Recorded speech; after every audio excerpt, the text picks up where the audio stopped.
all of a sudden she screams, I mean, a bloody murder.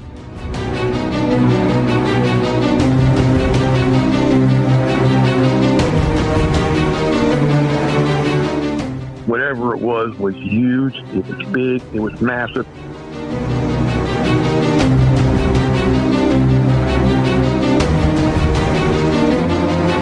I'm in shock now. It stood up about 8, maybe 9 foot tall. It had to have been every bit of 700 or 800 pounds.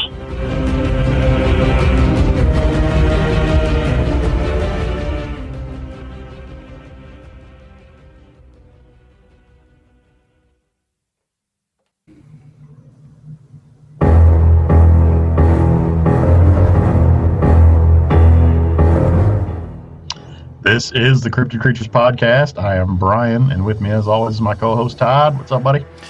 You know, man, I'm just trying to get ready for the holidays. Christmas is around the corner. No, I'm not a guy who likes to do that kind of stuff, man. I'm not. I mean, just give me a list. One day, I just go do what I got to do, buy what I got to buy, get in and out. But you know, it's always so crowded and busy. But these days, maybe with Amazon, it's not going to be so bad. Who knows? Maybe. I mean, probably better to shop online than go into the store and fight in the crowds. Yeah. Do you do a lot of ordering online at all, or you fight the crowds? Or actually, yeah. Yeah. Don't we all in these days? Yeah. How cool would it be to be an Amazon driver and just drive around all day dropping gifts off and stuff? I mean, I'm crazy right now. Speaking of crazy, we have a crazy encounter tonight. We've got Steve coming on to talk about his Bigfoot encounter. Yep. It sounds good. That was in Arkansas, by the way. I don't think we have an Arkansas episode yet. So this was back in the day. This is actually back around the Fouke, Arkansas area. Yeah. So I'm really interested to hear what he's got to say and what happened to him, man. I know. I'm ready. I'm excited for this one. Let's bring him on. You ready? Yeah, let's get him. Here we go. Hey, Steve, thanks for coming on and talking to us. Yeah, you bet. Thanks for having me. Yeah, it's good to have you. Yeah, we appreciate it. Steve, you had a Bigfoot encounter back in 75. Where was that at exactly when you had that encounter? Well, that was in outside of Camden, Arkansas. I was stationed at Fort Pope back in the military when I was in the military. And back in 75, I was 19 years old, and my girlfriend lived outside of Camden, Arkansas, which is about a 4-hour drive away. So on weekends, we was off on weekends, so I'd go ahead and drive up there and stay over the weekend with her family. And they lived in a kind of an old country home out there, way out there in the woods, about 10 miles outside of Camden. And they had a farm out there. It was about 250 acres, and I'd go out there on weekends, and I'd help her daddy go ahead and build fence and, everything else. Of course, they raised hogs, they raised cattle and chickens and such. And I always loved anything to do with the woods and hunting. I've always hunted all my life. And this one particular weekend was a Friday night. I remember it very well, and it's funny when you have a traumatic experience, you tend to remember all the details crystal clear. 50, 60 years later, it's just the way it is, the way your mind works. And so I remember this like it was yesterday, even though it was back in 1975. But we were sitting in the den, and me and her and her family, and watching TV. It's about 9:30 at night, and her granny, who was an incredible cook, she had just finished dinner. We just finished dinner, and she was in the kitchen washing dishes. And all of a sudden, she screams, "I mean, a bloody murder!" It's like someone just stabbed a knife in her back. Well, we all jumped up. We all run down the hallway. It was a long hallway, and just riddled with gun racks on both sides, because her daddy was an avid hunter too, and so was her brother. So it was rifles and shotguns hanging down the hallway racks. Anyway, we got down there, and I was the first one to the kitchen, and I almost could have flipped over her. She was right there. Her granny was sitting right there on the floor at the edge of the door, and I almost could have flipped over. And she was sitting there pointing at the kitchen window across the kitchen over the sink, saying, "I seen it again. I seen it again. I seen it again." And I mean, her face was white. Her eyes were wide open, like she just seen a ghost. And so I'm thinking, she saw an intruder. Someone trying to break in the house. Evidently, her family knew exactly what she was talking about because she's seen it again. In other words, she found out later on that they all knew what it was, and it'd come around every once in a while. So I was in the dark. No one let me on to what we were going after. I'm thinking it's an intruder. And, being military, I was, an airborne ranger. I was ready to go ahead and jump and run right then and go ahead and make it happen. Well, her daddy said, grab guns. So we all went down the hallway, grabbed rifles and shotguns off the racks, and we went out the back door. And I remember the stairs were it was about 8 stairs because it was, the house was jacked up on stilts because it was close to the river, and evidently it would overflow every once in a while, flood out, so they had to have the house jacked up. And, we split up. Her 2 brothers went to the right. Me and her daddy went to the left. And of course, her and her mama stayed in with her granny. Go ahead and tend to her because she was pretty shook up. We went, and I remember going, and it was a bright moon. And you know how it is when it's really bright? The moon is super bright. It's almost like daytime, almost. Not quite, but a very strong glow. So I could see across the pasture. And the odd thing what struck me was all the cattle was across the pasture, and they were all the far end of that pasture, mooing making all kind of racket, like something spooked them. What really got me on edge was the 3 blue ticks he had. He had 3 blue hounds he hunted with. They were hunkered down under the house, and they were scared to death. Now, this is where I started thinking in my mind, my military mind, if I'm after an intruder, them blue ticks be all over him. You'd hear them going through the woods like crazy, running after him. Why are they scared? What spooked them? That's, made them crawl into the house. So now I'm still, he hasn't told me nothing. We're going, out to the corner of the pasture where there's about a 50-acre swamp over there. And we're heading that way. We almost got to the fence post, and the stench, this smell, was like something dead. Something died between that and strong piss. And I hate to say it like that, but that's the best way I can describe it. Being ex-military, or being, in the military at the time, when we would, go into, we call latrines, the bathroom outside in the woods, they have latrines out there. They were never clean. So you walk into them, you're smelling urine from 20 years ago, and it's strong and bad. That's what I related this to. It was that bad. It was that strong of a smell. It almost make you want to go ahead and lose your cookies right there and puke everywhere. And it gagged us.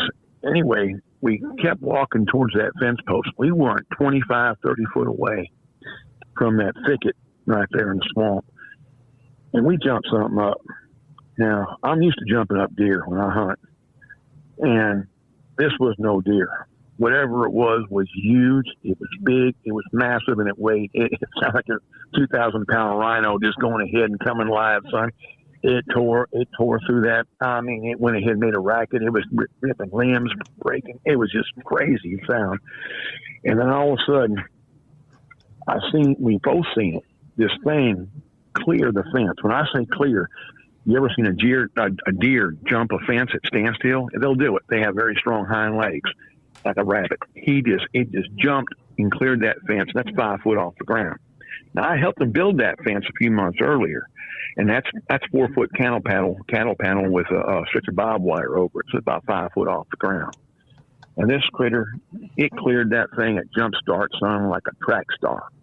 And when it hit the ground, right in front of us, like 25 foot in front of us, it was, I'm in shock now. Because now I know we ain't looking for no intruder. Well, I'm thinking, what in the world is this? And it stood up about 8, maybe 9 foot tall. It had to bend every bit of 700 or 800 pounds. And it was covered in long stringy hair. Now, I never looked at us. I never seen its face. So I want to make that clear right now. I never seen its face. It was sideways to us when it hit and jumped, and it hit that ground. It ran away from us. It didn't try to charge us, didn't try to aggress us. It ran away from us, and that's probably the only reason why I didn't go ahead and unload my weapon on him. If he tried to charge us, I'd have unloaded and went ahead and reloaded again. But it ran away from us, and it ran like a man. It was about, like I said, it was like 8, 9 foot tall, but it went ahead and ran like a man.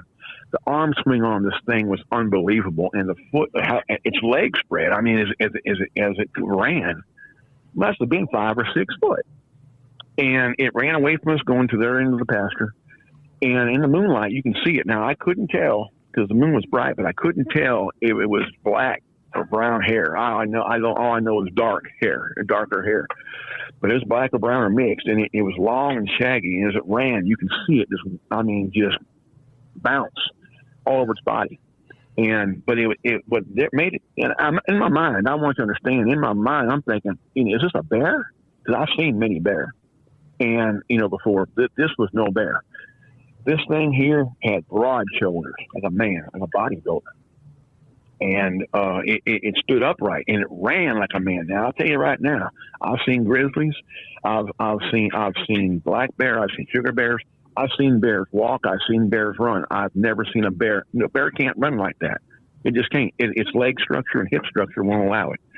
So it can walk upright. A bear can walk upright. It sure can. It can stand upright. It can walk upright, but it can't run. It has to follow all fours to do that. It's physically impossible for a bear to run like a man. And a bear also has sloped shoulders. The shoulders are sloped. These were broad, like Lou Ferrigno, the Incredible Hulk. You remember that movie back in the day? Oh, yeah. How he looked. How big he was. Imagine him 5 times bigger, and about 3 foot taller, and about 400 pounds heavier, covered in hair. And you get what I'm looking at right now. I mean, it's exactly what I've seen, minus the green. But he was running away from us.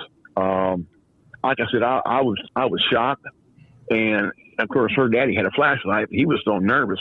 He was waiting on here, but we could still see it going, run away from us. It went across the field, and we heard a major crash. And we didn't know what that was till the next morning, because wherever it went through, and I'll explain that here in a second, and I heard that crash, it let out a roar I ain't never heard in my life. And I'm going to tell you right now, being ex-military, I've been all over the world. Stationed all over the world. I've been all over the United States, everywhere. Fort Bragg, North Carolina, Fort Benning, Georgia, Fort Stewart, Georgia. I've been everywhere. Fort Polk, Louisiana, everywhere in the woods. Spent a lot of times in the woods. As a ranger, we were always in the woods, and training. And I've seen all kind of critters. I've heard bobcats. I've heard panthers. I've heard owls. I've heard coyotes. I've heard wolves. I've heard all kind of critters in the woods scream and holler. I had never heard a roar like this in my life. It made the hair back of my neck stand up, son. I never forgot that. And it sounded like a panther. How a panther screams. You ever heard a panther scream? Like a woman screaming. And then it ended like an elephant almost. It was it echoed through the woods. I mean, it made you want to cringe. Well, by that time, here come her brothers around the curve, around the corner from the house. They said, "Did y'all hear that? Did y'all hear that?" And I said, "Yeah, we've seen it. We didn't just hear it. We've seen it." And so they were, "What? You seen it?" And I said, "Yeah." Well, her daddy, he's coming unglued now. He says, "Man," he said, "Look," he said, "I don't know what to do. This is coming around here all the time. We don't know what to do." So you've seen this thing before? He said, "Yes, we have." And, I didn't really get on to him, but I said, "I wish you'd have gave me a heads up of what we were going after." He said, "I didn't have time." He said, "I'm sorry about that, but I didn't have time." He said, we had to see if we can find it. Well, we did find it. And, we found it. And anyway, so once things calmed down a little bit, of course, the girls here, her making a racket outside, so they come to see what's going on. And we calmed down a little bit. We were all adrenaline was running. And her oldest brother was 6'4", tall, skinny fella. So just kind of like for, a size comparison, we went ahead and we had him stand under the kitchen window because the house was stilted up. I remember it was jacked up. And he raised his hand up as high as he could. 6'4" fella.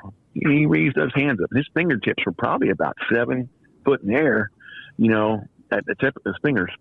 And he could barely touch the bottom rim of that kitchen window, which pretty much put in context, whatever looked in that window had to have been 8 foot tall or taller. So we're like, my God, which pretty much verified what we've seen. Like I said, we never saw its face. So we went inside the house and talked to Granny. She was calmed down pretty good then. And we told her what we saw. And she started crying. And she said, she was real nervous. She goes, I've seen this thing a few times before. And she said, it looks in the window at me every once in a while. And she said it was like a man's face, big man's face. It covered almost a whole window. And that was a good-sized window. And she said there was hair all around the head, its head, but no hair on its face. And its eyes were glowing red. And that threw me off because that's sci-fi stuff to me. I mean, I'm not doubting her. I didn't doubt her at the time. I just thought, these are old country folks. This gal was in her 60s. Of course, I'm in my 60s now, but she was a little older than I am right now. I'm 64. She's about 68, 69 back then. And old Pentecostal people. I mean, these people were Pentecostal, very, very religious. And so that's why I'm like, wow, well, she saw, because we saw the body of it. So obviously she's telling the truth. But I just had a hard time believing, red glowing eyes. And I've heard that from other people before. And I just don't understand that because that's like vampires or something, right? Yeah. Until a few years ago, I was watching Discovery Channel, and they were deep sea investigating critters in the deep sea and everything. And the narrator was telling they had a sub go down about 12,000 foot out in the ocean, and they were looking at these sea creatures down there. They, been discovered, and this and that, and everything else. And it was deep, pitch black down there, and these fish. And it showed them. They showed the video from these subs, these fish, and they were strange looking fish. But then they were shooting red beams of light out their eyes through the darkness. And the narrator explained that. He said they developed a sense or a means of seeing. I guess that's their visual through the darkness, and being able to find food and whatever, such. But when it showed their eyes, they were glowing red. And the narrator said, these creatures developed this kind of this thing, so it's real. This is actually real. And he said, and the fact that sea creatures can develop this kind of ability, who's to say that land-based creatures can't as well? And that kind of concreted in everything Granny said, by this red glowing eyes. It answered a big question to me of why these things have glowing eyes. Maybe they have that same ability. They can see in the darkness. Perhaps that's maybe what it was, but it answered a big question for me right there. I think you're right, Steve. I think they can see in the dark. I think that's why they have the red glowing eyes. They have that night vision that some animals have. Not very many, but a lot. Some do. And I think these guys can basically see in the dark as good as we can see during the day. Oh, I agree. And the next day I pulled a recon, and when I was there in the field, remember I told you about that crash when they ran across that field. When we built that fence, that cattle panel fence, we also built a cattle gate, for him to pull his tractor through and such. And so that cattle gate was built out of 2x6s, oak wood. Now, if you know anything about oak wood, oak is very heavy and a very strong wood. All right. This thing busted through that gate and splintered them 2x6s oak wood. It splintered them like a D9 dozer going full throttle through their thing. It went ahead and had no mercy on it. Not only that, but when we set that fence post down, the corner post made about 10 foot from that cattle gate. And the corner post made of old telephone poles. They were ripped down, and then we sunk them down in the ground about 6 foot. It didn't break it. But when it went through that gate, the force of that power of that critter going through that gate and shattering like it did, pulled that corner post over. And if you understand the kind of power it took to do something like that, that's some power. And so we went on and kind of, tracked where it went through. After that, it went through this other thicket. And it was nothing but big, thick sawtooth briars. I mean, we call them wait a minute lines in the military, because when you went to those things in the military, they grab a hold of you and say, wait a minute, you ain't going nowhere. So, it was bad thick, but it went right to them, and it went on. We looked at the footprints coming across the pasture. And of course, I don't recall seeing toes. I remember we saw the footprints. They were about 17, 18 inches long. And you can see it resembled a foot because it stomped down in that wet soil on that grass. But it just, I mean, they were like about maybe almost 6.5 foot apart. So you can tell the stride in this thing was unbelievable. That was one of the questions I had for you is, did you guys go back and find footprints? Yeah. But it sounds like you did. Yeah. We pulled that recon. We kind of went back and kind of seen, look. Now, we went back to the original fence also where it was in that swamp. Because now, like I said, in that far side of the swamp, when we first jumped it up, it was, it's pretty thick swamp right there. Well, that fence over there, went over there, and that barbed wire wasn't touched. There was no hair on it, nothing. It cleared that 5-foot fence. So it is, again, in relation to the size of this thing. All these things. And so when I go ahead and hear other people's stories who've seen these things, stench, smell, glowing red eyes, long shaggy hair, how it moves, how it runs, it all falls in coalition with, what we saw in verification of that. Now, I wanted to put this in there also. You ever heard before the Boggy Creek Monster in Clark, Louisiana, or Clark, Arkansas? Mm-hmm. Clark, Arkansas is right on the other side of the border of Shreveport, Louisiana. And I've been there before several times, too. Matter of fact, Camden, Arkansas is not but maybe about an hour's drive from Clark, Arkansas. So you get an idea right there, relation. Was this the same creature? I don't know. Maybe, maybe not. Maybe it's a relation to it or something, or maybe, they're seen everywhere. But when I was down there at the museum, Bigfoot Museum over there in the plot here about 4 months ago, and I was talking to the feller who owned it, the old feller, and he told me, he said, I've never seen one. He said, but he said, the sheriff that seen, this one here, and, when he showed me all the paperwork on it and everything else, he said, man, he said, this is back in 71 when they seen it.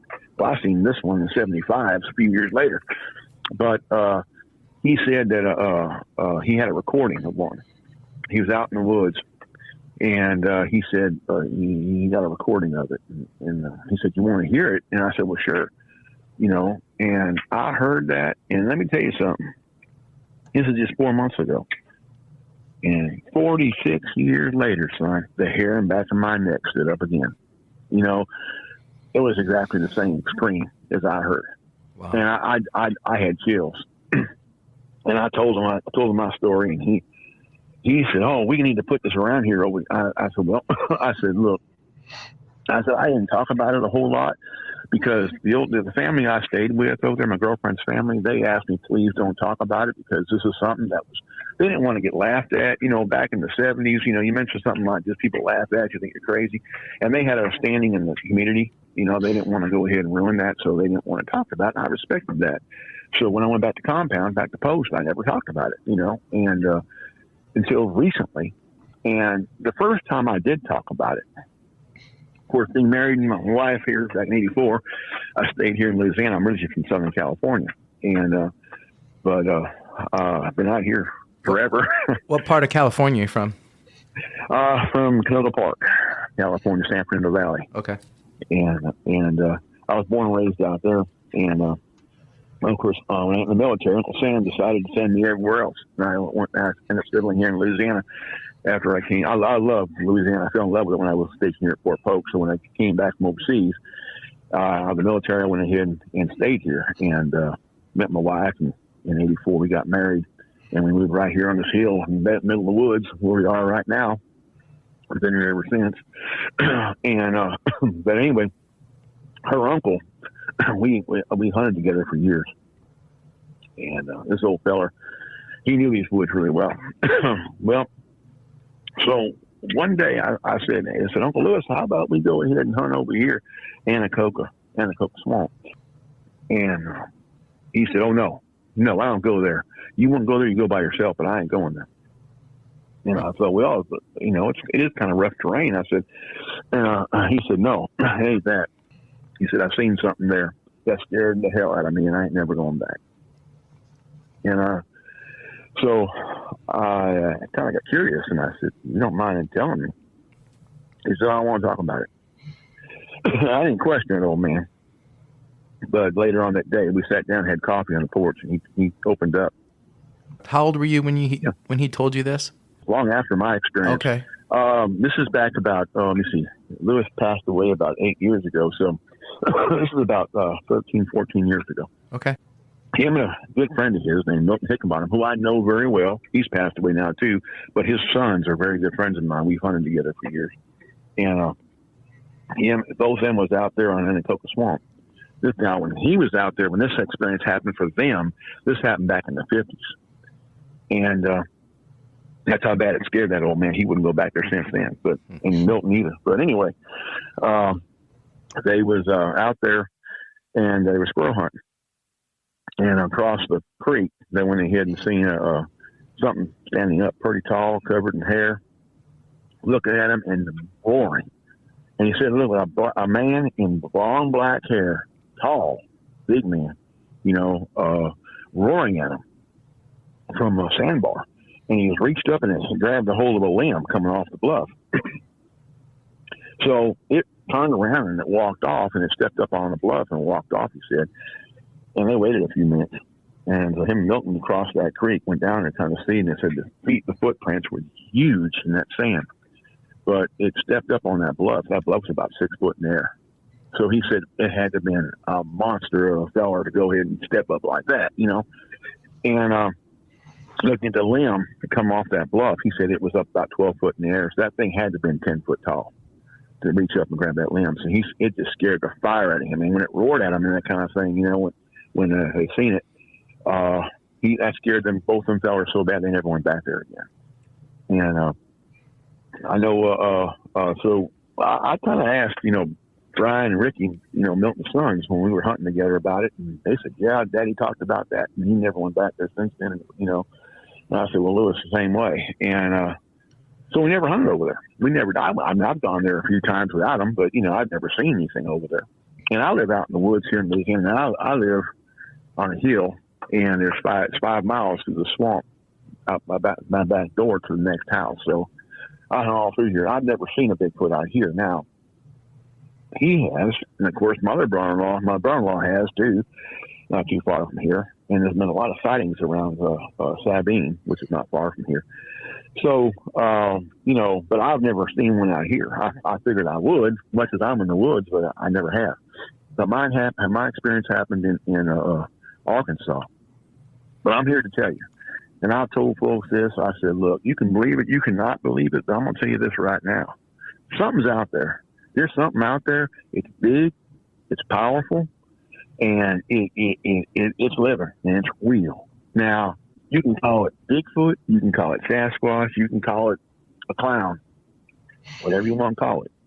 But nothing changes the fact it's there, and it's real. And all my life, when I seen it when I was 19 years old in Arkansas, and I'm 64 now, and I'm retired law enforcement. After I come out of the military, I went into law enforcement. My career was in that. I retired here a couple of years ago from law enforcement. And, I've in my career in law enforcement, I have talked to a couple of people that have seen them and reported sightings and everything else. So, I've always, believed them. Because I know what I saw. I can't deny it. And, so science is finding these things all the time that exist that we thought was, extinct millions of years ago, and we're finding them alive and well today. It can be anything now, but here's something I want to throw in the mix. And I've been asked this question several times by very skeptical people. How does this thing avoid contact? Why ain't it seen it? Caught on cameras and such, on hunting cameras and such like that. And I have a good answer for that. You're talking about a being. Let's put this in perspective. A being that's got human, characteristics to it. So therefore, it can reason, it can think. It's got also a sixth sense, evidently, that an animal would have, because it's got the cunning of a deer, the speed of a deer, the cunning of a bobcat or a panther, so it can move extremely fast. But it understands how to camo, because I know deer hunting. Let me tell you something. I've been deer hunting all my life, and I know how to deer hunt, how to track a deer and everything else. But I'm gonna tell you right now, a deer can hunker down in a bush, and you'll never see him. He'll sit still and not move. A squirrel, you ever squirrel hunted? Same way. They're sitting on a limb in a tree, and you can't see them, until they move. Animals have that ability to do that, to camouflage themselves, because all camouflage is breaking up your form, basically. All it is. No movement. And so that's that's why he senses. He can see. Obviously, he can see. He can tell these scammers are there, and he avoids them. He got that human intelligence and that animal ability to go ahead and So that's my personal aspect on it. But appreciate you for your service, first of all. Thank you. Yeah, thank you. No problem. You bet.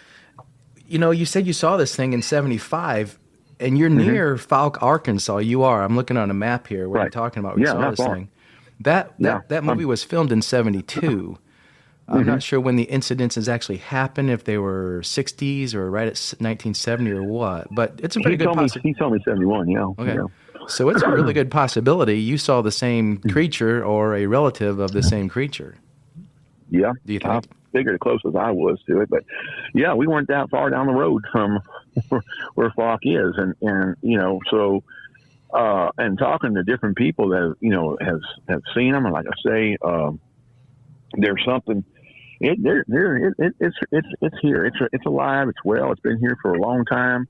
Now I've heard people say that it comes from other planets. I don't know. I mean, it's possible. I'm not knocking anything out of there. I mean, anything's possible. It could be from another dimension. I don't know. But there's, the only thing I can tell you right now, as what I've seen and what I never forgot. And I never will forget. How long do you think that thing was looking in your girlfriend's grandmother, I believe it was? She said she'd seen it before. Yeah. How long was this thing peeking in her window before you guys were over there and going out and chasing it away? She's seen it several times in the past. And I mean, she didn't give me a time frame, but she said she's seen it before several times, and occasionally it would look in the window at her. Now, she said it never tried to break in the house. It never tried to go ahead and attack her. Of course, her daddy told me that he never tried to attack him or, anything. But evidently it wasn't aggressive. It was just curious, I reckon. Curious, and it got mad because you guys called it out and chased it off, apparently. When we got over there, we went after it, yeah. And, when it saw us coming closer, when it was hunkered down over there in that swamp, when it saw us getting close to it, it jumped up and it decided to move. And when it did that, that's when and we're close to it. Like I said, and it wasn't something like, a half mile away or 100 yards away. We're 25 foot from this thing. So, and in the moonlight, in the bright moonlight, there's no mistaking what we saw. The only thing I didn't see was his face, like I said. But looking at the body of this thing, and like I said, I've run these things from mind. Was it a bear? Was it? No, it wasn't a person. And no, it wasn't. It wasn't. There's no way. And so this thing was an animal. It was a creature of some kind, and it was real, and it's there. That's all I can tell you. But it scared the bejeebies out of me, and enough to know that, 46 years later, I'm still thinking about it. And 46 years from now, God willing, if I'm still hanging around, I'll think about it then too. Do you still go out in the woods and hunt, Steve? Oh, all the time. I do got to say, I do got to put this out there. I mean, I go out there all the time. I squirrel hunt, rabbit hunt, deer hunt. In the back of my mind, when I'm by myself out there and I go way out here in the swamp, what if isn't always in my mind? What if I see one? And people ask me, why don't you do them tree knots and such? Hey, look, I'm not understand. what I seen. I didn't look. I didn't want to see it. I seen it. Regardless, I don't think I want to call one up and see him. I just don't want to do it. So I what I seen, that's good enough for me. No, I don't blame you. But yeah, I'm just telling you. My experience in one of it now. Not aggressive. There's people here in Louisiana that have had experiences where they've attacked their dogs and such. I don't know, but I've never. My experience was not aggressive at all. So. In the beginning of your story, you were talking about the hounds or the dogs there and how they kind of hunkered up against the house. And I hear that so many times. We hear that whenever there's stories about Bigfoot and there's dogs involved, dogs will not go around these things for whatever reason. They'll attack anything in the world you train them to. Mm-hmm. Dogs can be trained to attack anything, way bigger than itself, and they will. But when it comes to these things, there's something about them. They just know better. They won't go near them. Well, I can tell you this, the times I was there, 'cause I went there every weekend, like I said, to visit with them and help them out on the farm. And, when they got a visitor here and there, them blue ticks would go crazy, son. You'd hear them, and they go hollering and making a racket. When I saw them hunkered up under that house, something struck me. Something's weird. Something's wrong. And then the cows, we had in the pasture. And he had about 20 head of cattle, and they were all on there moving, going crazy, making a racket. So there's, I kind of put one on one together in my mind. Something's not right. Is it an intruder out here? These things be going, dogs be going crazy. The cattle, what would run them off?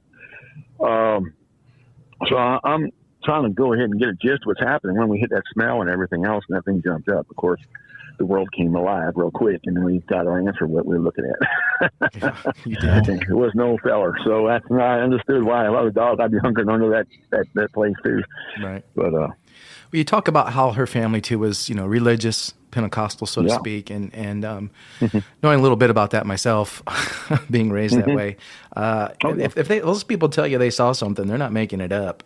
They're God-fearing people, and they will be honest with you. So yeah, I believe 100% that they were seeing something. And you talk about how these things can get away and hide in the woods, and people's like, well, why don't we see them more? Why don't we do this? Yeah, I mean, they've developed special things like night vision, or they have night vision.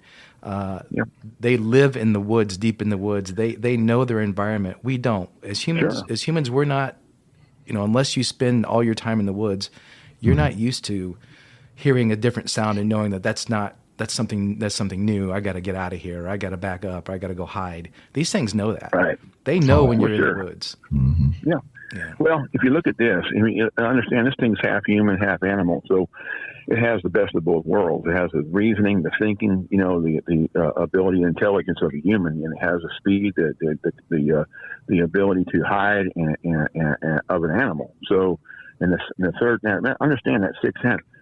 Look at a dog. If you have a dog and you're sitting on the front porch or you're sitting in the house, whatever, and all of a sudden that dog's ears raise up, you don't hear nothing. That dog hears it. It knows it before you hear it. So you can imagine what these creatures have, that sense. They can sense when people are coming around. They can sense, they know what a trail camera is. They know what that is. They have the human intelligence. They know how to spot these things, even if they're camoed. It doesn't matter. Mm-hmm. They know, and they can sense these things. And I think they have an ability to go ahead, an advanced ability that humans, we don't have, that they have, that they can go ahead and, sense things and this and that and everything else. I know being, ex-military, and we were taught, true camouflage. And, friends of mine tell me, I'm going to wear some real tree and I'm going to wear this and, this and that and everything. And that's fine. That's fine. But in the military, they taught us real camouflage, true camouflage. It's nothing more than breaking up your form and blending into your surroundings. That's what actual camouflage is, and it's not just wearing sticks and limbs, it's literally going ahead and blending into the surroundings. And that's what a camouflage situation is. And these animals know that. They understand that. And so, having a human intelligence, I believe they're able to keep above us on that. And, I agree too. Yeah. And you said you think these things are half human, half ape or whatever. I kind of agree with you there. I do. I think that I think there's some kind of species that developed both sides of the fence, and they do have the intelligence of humans, not as advanced as we are. I don't think they can start fires. Maybe they can, I don't know. But they're smart enough to know their environment and to know how to stay hidden and to stay away. Definitely. Well, you're right, exactly right. And I'll tell you something, too. I've had some people tell me, well, these things exist. Why haven't we found skeletons? I've hunted all my life. All my life, I've hunted. When I lived in California, I hunted up Northern California. When I, here in Louisiana, I'm all over. I've hunted through these woods. I mean, thickets and everything else, and these swamps. In all the years, and I'm 64 years old, and all the years I've hunted, I have never come across a deer skeleton in the woods. Yeah, now, or a bear, probably, or anything like that. Right.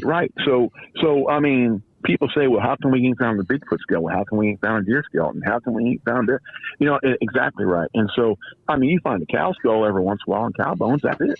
But you don't, and so it's understanding, that this thing is part animal and part human. Evidently it has the best of both worlds, and I respect it. I'm going to tell you this. I respect it. I respect it because of the fact that it's here. It is existing. It's with us. Folks can say what they want. Well, Steve, maybe you're an old feller, man. You just going senile. Hey, man, this happened when I was 19 years old. And I remember it like it was yesterday. We all saw it. I wasn't by myself. And, I can't deny what I saw. And I tell people that all the time. You can doubt me all you want to, but I can't deny what I saw. I have to tell you. And they ask me detail. I tell them I never saw its face, and I'm gonna tell you if I saw it, I tell you. If I didn't see it, I'm not gonna say I saw it. I did not see its face. Right. I saw its body. It ran away from me. And ran away from us. And I can just describe to you what I saw. So. Well, we believe you, and I'm sure that the people listening to this episode are going to believe you. And to those people who say, well, why can't you find a body? Why can't you find a skeleton? I say this.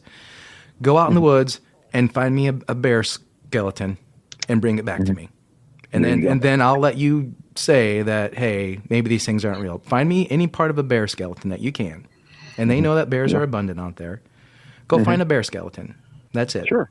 Just bring me some bone back from a bear, and then we'll sit down and we'll discuss about how maybe there's not, these things. And being the nature that they are, part human, so to speak, if they are, they're not going to just leave their dead laying around anywhere. They're going to do something with them. They're going to dispose of them some way. I don't know if they eat their dead. I don't know if they bury them. I don't know if they go down deep in caves. I don't know what they do, but they're not just going to be. They travel in family groups. They're not loners.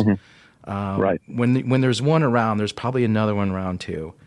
They know when something happens to it. The only way you're going to get a body or find a skeleton is if someone puts one down right then and there, and there's enough guys around to keep the other ones at bay, to do something with the body, blah, blah, blah. Then the government finds out, then they step in, and then it's over. I mean, well, that's my I'm going to tell you this. I agree with you on that, but I'll tell you this, too, when it comes to the government. I've had a lot of dealings with that in the military. I heard things from high rank when I was in the military, and, in my MOS, and it things that were, didn't make any sense, but, there's things out there that's real. I know when I was overseas, we had a new BC, new battalion commander, come from the Pentagon. He had 1 year left to retire, full word colonel. And we had an NCO meeting. I never forgot this. This was back in the 70s. And we were sitting there with him and talking. One of the NCOs had asked him, he said, Colonel, he said, you worked at the Pentagon? He said, yeah, for several years. He said, you didn't hear about anything about UFOs? And we all started laughing, and that kind of thing. And he kind of looked over. He said, let me explain something to you. He said, anything that happens in the Pentagon is not to leave the walls of the Pentagon. He said, now, I'm not going to sit here and tell you that UFOs exist. I remember these words very well. He said, but I'm not going to tell you UFOs don't exist. And he said, I'll leave it to your imagination to decide. He said, but whatever you think in the back of your mind, the little thought in the back of your mind that pops up as soon as I just said what I said, believe that. I never forgot that, because in the back of my mind, I thought that, yep, they're real. Right. So, I mean, there's a lot of, you know. Oh, I'm going to tell you something else too, real quick. I don't mean to tie y'all up. You're fine. But while we're on that subject, 1972. Because I was back in California back then, and my aunt and uncle, they were missionaries up in Nome, Alaska. They've been up there in Nome, Alaska since the 50s. They come to visit, and this is right before I went to the military. And they come to visit, and we were sitting around the kitchen table talking, and they were telling us a story about how in Nome at nighttime they would go to bed. Everyone was scared to go to bed at nighttime, you know, and Nome for some reason. But she said these tall white birds would walk into their house. So I don't know how they get in. They said never said, but they'd walk in their house, come to foot their bed. And they were about 4 or 5 foot tall, and they were white, and they had big black eyes, and they were like owls. And they'd look at them, and they said they couldn't move. They both were wide awake, and they couldn't move, and they didn't know what they were. And it scared them, and they had friends there who know that were seeing the same thing. And so they thought, you know, of course, being missionaries, automatically they were demons, you know, that sort of thing. Of course. So, I blew that off, you know. I mean, I believed them, you know, because that's my, you know, aunt and uncle, and they're both missionaries, and they're very strong Christian people, of course. Fast forward to 2010 and 2012, whenever it was, and I watched a documentary called The Fourth Kind, about people in Nome, Alaska that were seeing these white birds walk into their rooms, and they thought they were white birds anyway until they got put under hypnosis and found out they were, you know, gray aliens or something. And that kind of shocked me. I said, whoa. And so I had friends of mine say that was a bunch of BS because that's a movie and that documentary was not real. I thought, well, wait a minute. I heard the same thing 40-some years earlier from my aunt and uncle who were missionaries in Nome, Alaska. So just the icing on the cake there. There's a lot of stuff that goes on in Alaska. I'd love to talk to some people from there. I'll tell you what. And hopefully we can someday soon. Do you think that in our lifetime, Bigfoot will ever become known to science? I'm going to go ahead and answer that question like this, the best way I know how to answer it. We'll find out about it. It'll come to public knowledge when the U.S. government decides it's time. Yeah. I guess that's the best way to answer. I guess my question is: do you think the government will ever tell us that Bigfoot's real? Well, will they? Look how the UFO thing is coming out right now. So I believe, yeah, the truth always finds a way out. Even with the internet today, and you got social media, people are able to go ahead and come out and really tell a lot of things happen. I think the government knew that was going to happen once they put, you know, Facebook together and they put together social media. They knew the truth was going to come out. People were going to start doing whistleblowers are coming forward. So educating people on what's really going on. And so I think sooner or later it's going to happen. But like right now, I mean, if you look at the X-15, you know, jet, for years it was, you know, people, the military said, oh, people are crazy. That doesn't exist. And all of a sudden, a few years ago, you know, they come out and say, oh, here it is. So, yeah, I mean, that's basic government cover-up. They're going to go ahead and cover the truth up till it's the time for them. They figure they're going to go ahead and let people know. But I think it'll happen when they decide. Yeah. Good way to answer it. Me too. Yeah, that's probably right. Well, we thank you for coming on and sharing your story and talking to us, Steve. I appreciate y'all having me. Thanks for taking the time. Yep. Yes, sir. Thank you very much. You see anything else down there? You're out hunting and something happens, get a hold of us and let us know. Yeah, for sure. You got that right, and I will. And again, you know, I appreciate the opportunity. This old fella here appreciates the opportunity to go ahead and kind of get this off my chest after so many years. We're happy to let you do that, man. Trust me. We're happy to let you do that. And we're glad you came on our show and did that. So appreciate y'all. Thank you very much. All right, Steve, you take care. All right, Steve. Thanks. Y'all too. All right. Bye-bye.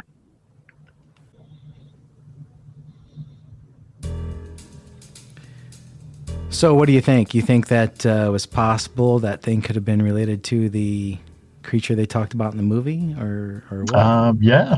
I mean, he was close. I mean, that animal could have went back and forth, between states. It was right on the edge. So, yeah. I got to admit, I've never watched that movie. I haven't either, and I'm embarrassed to say that because I am too. It's always cited as one of the big Bigfoot movies. Right. Well, it's so old. It's so old. It's older than us. It's old as we are, for God's sakes. Why would we want to watch anything like that? I mean, Jesus.